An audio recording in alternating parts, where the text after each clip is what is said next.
मुमकिन था कि मैं एक पुरतकल्लुफ टोपी का अस्तर बनकर आपके सर पर जा पहुंचता। मुमकिन था कि मैं पोस्तीन की सूरत में नमूदार होकर आपके जिस्म से लिपट जाता। अस्सलामु अलैकुम वरहमतुल्लाहि वबरकातुह। आज के इस वीडियो में हम लोग सबक नंबर 13 की रीडिंग करना सीखेंगे। तो आइए गौर से सुनिए। सबक का उन्वान है मगरूर जूता। मैं अपने टूटे हुए जूते को उतार रहा था कि उसने दांत निकाल दिए और मैं ऐसा झिंझलाया कि नोच कर फेंक दिया। ये मेरी मुतकब्बिराना बरहमी उसे नागवार गुजरी और ज़बान हाल से बोला, मेरा कसूर।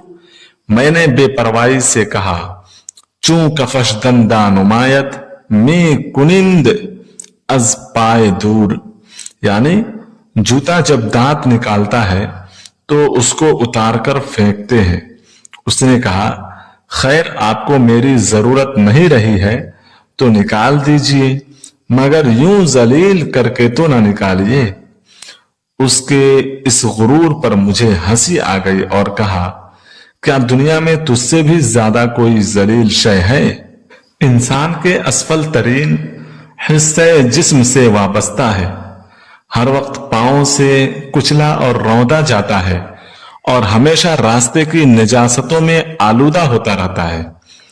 तहजीब की सोहबतों में तेरा गुजर नहीं हो सकता, सफाई की महफिलों में घुसने नहीं पाता। हम जब कभी कहते हैं कि ये हमारी जूतियों का सदका है, उस वक्त तुझे इंतहा दर्जे की नफरत से देखते हैं। और हमारी बीवी ने कल नाराज मेरी जूती की नोक से कहा था तो उन्होंने तुझे ज्यादा हकीर ख्याल किया था।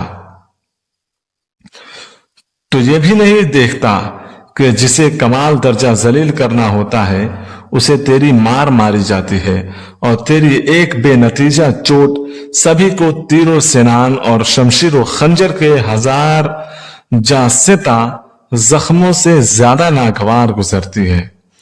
तीरों सेनान, तीर के माना तीर, सेनान कहते हैं बर्छी को, बर्छी और नेजा को सेनान कहते हैं। 1000 जासिता जख्मों से यानी 1000 बेरहम, बेरहम तकलीफ पहुंचाने वाली चीजों क्या कहेंगे? जासिता, बेमरवत, बेरहम। 1000 जासिता जख्मों से ज्यादा नागवार गुजरती है। ये सब क्यों?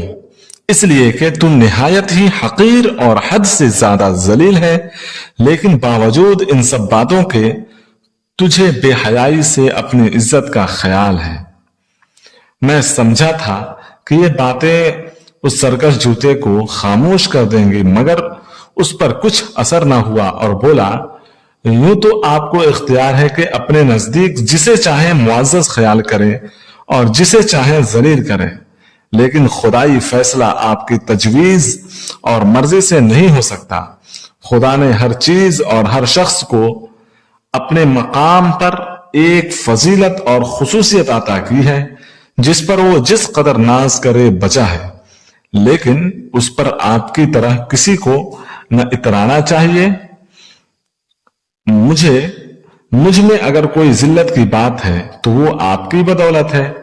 मुझे आप अपने घर में जलील समझा करें, लेकिन अपनी जगह पर गौर करता हूं तो अपने में कोई जिल्लत व हक़ारत की बात नहीं पाता।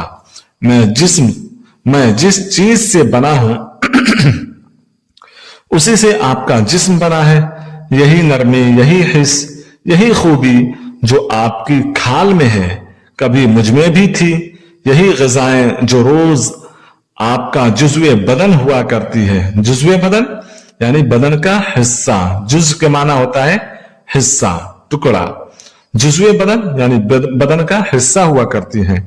मेरा जुज़्व हुआ करती थी। मरने के बाद मेरी हालत आपसे अच्छी रही। मैं तो गलने सड़ने से बचकर आपके पांव का लिबास बन गया। आपकी खाल में अगर अल्लाह की मखलूक को फायदा पहुंचाने का कोई मादा शायद हो भी तो उसकी जिंदगी ही तक। मरने के बाद आपके जिस्म के किसी हिस्से को खल्कुल्लाह की खिदमत का कोई मौका मिले। खल्कुल्लाह खल्क के माने होता है लोग, खल्कुल्लाह यानी अल्लाह की मखलूक, अल्लाह के लोग जो है मखलूक की खिदमत का कोई मौका मिले, उसकी कोई उम्मीद नहीं, इसकी कोई उम्मीद नहीं। मुमकिन था कि मैं एक पुरतकल्लुफ टोपी का अस्तर बनकर आपके सर पर जा पहुंचता। मुमकिन था कि मैं पोस्तीन की सूरत में नमूदार होकर आपके जिस्म से लिपट जाता। मुमकिन था कि मैं एक पेटी बनता और आपकी कमर में बंधा रहता। और मुमकिन था कि मैं कोई ऐसी खूबसूरत चीज बन जाता जिसे आप निहायत अजीज रखते हैं। जूते की इन वायजाना बातों से मैं दिल में कांप गया, मगर यह अच्छा ना मालूम हुआ कि एक जलील शय से कायल हो जाऊं। जवाब दिया, इन सूरतों में से तुम्हारी जो सूरत होती वैसी ही तुम्हारी कदर मंजिलत भी की जाती, मगर अब तो तुम एक जूते हो और टूटे हुए जूते। ऐसी हालत में तुम्हें इज्जत का नाम लेते हुए शर्म नहीं आती? मगर वो जूता भी कुछ ऐसा झिझलाया हुआ था कि किसी तरह जान न छोड़ी और कहा, बादशाह या किसी मामूली हाकिम का जूता होता तो आप जमीन पर सर रखकर मुझे चूमते।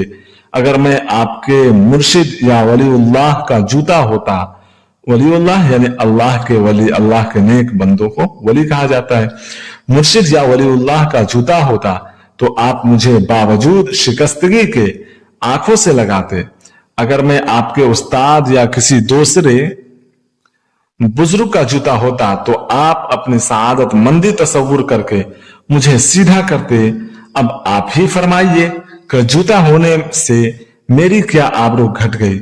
हाँ, अलबत्ता इस बात को मान लूंगा कि आपके ऐसे हक नाशनास इंसान की पापोश बनने से, हक नाशनास यानी ऐसा इंसान जो हक न पहचान सके, जिसे हक की पहचान ना हो, ऐसे हक नाशनास इंसान की पापोश कहते हैं जिस पर आदमी पांव पोंछता है, दरवाजे पे रखा होता है और उस पर आदमी अपना पांव, अपना चप्पल वगैरह पोंछ करके घर में दाखिल होता है, उसी को कहते हैं पापोश।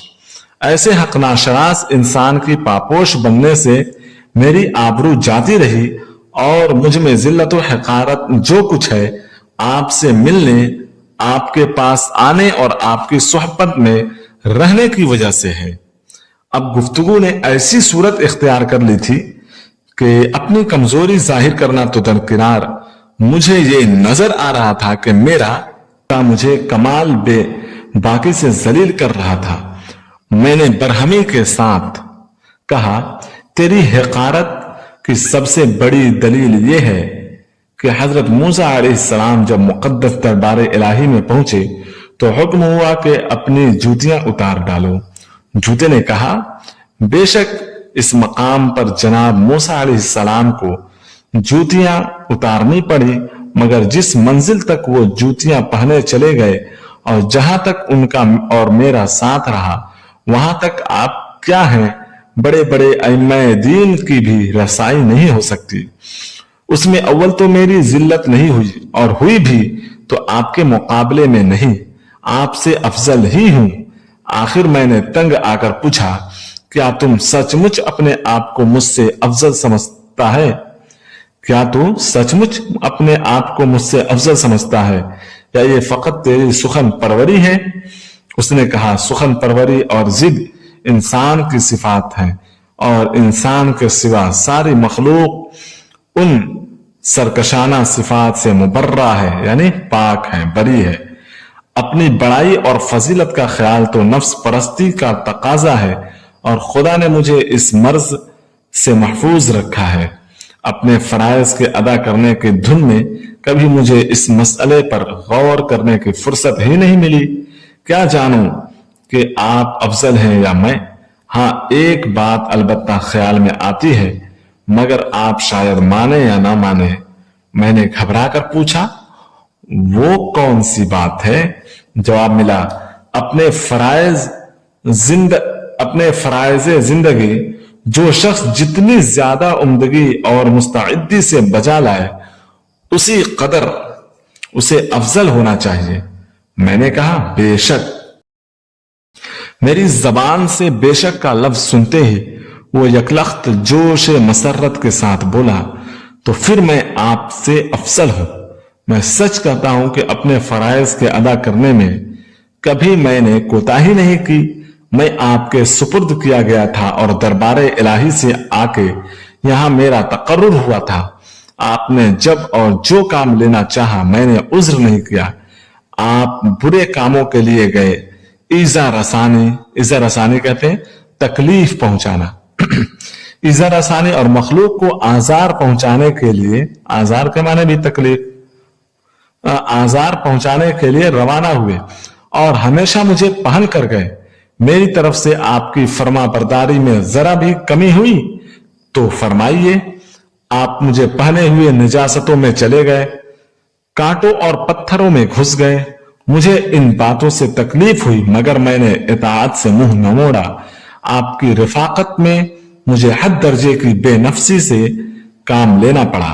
नेकी और बदी की तरफ से अपने आप को बिल्कुल बेहिस करना पड़ा।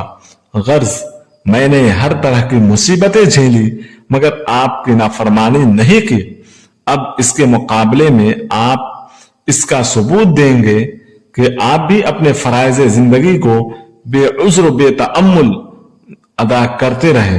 बेउज्र बगैर हीला, बेतअम्मुल यानी बगैर गौर फिक्र के, बगैर सोचे, बेउज्र बेतअम्मुल अदा करते रहे और आपसे उन मकासिद जिंदगी के बजा लाने में कसूर नहीं हुआ।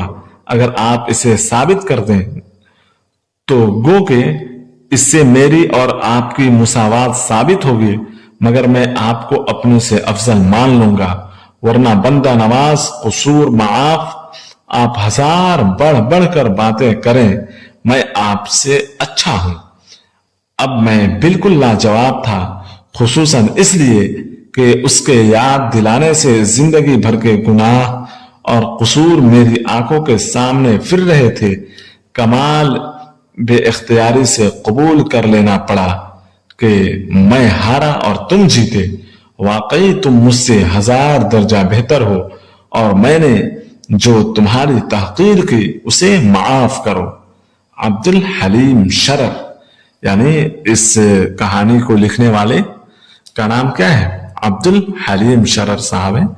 इन्होंने इस कहानी को जूता और इंसान के मुकालमे को पेश किया है और इसके जरिए से इंसान को एक सबक दिलाया है, सबक सिखाया है कि इंसान को कभी भी, किसी भी इंसान को किसी दूसरे से अपने आप को आला दर्जे का नहीं समझना चाहिए और दूसरे को जलील नहीं समझना चाहिए। हकारत की नजर से दूसरों को कभी नहीं देखना चाहिए। ये वीडियो आप लोगों को कैसी लगी और क्या आप लोगों को ये वीडियो देखकर कुछ फायदा हुआ? अगर हुआ तो जरूर बताएं।